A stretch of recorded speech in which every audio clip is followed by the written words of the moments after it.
తెలుగు ప్రజలందరికీ నమస్కారం. అమ్మా ప్రసాద్ మీ అందరికీ సోషల్ మీడియాలో సుపరిచితుడినే. రేపు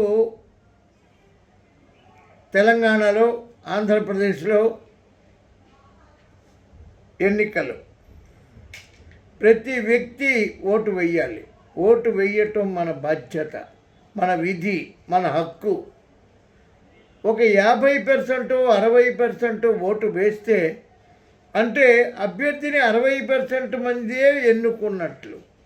అదే కాకుండా ఒక 90-95% కనుక ఓటుకు వచ్చినట్టయితే సరైన అభ్యర్థిని ఎన్నుకునేటువంటి అవకాశం అందరికీ దక్కుతుంది. ఒక్క ఓటు కూడా విలువైనదే.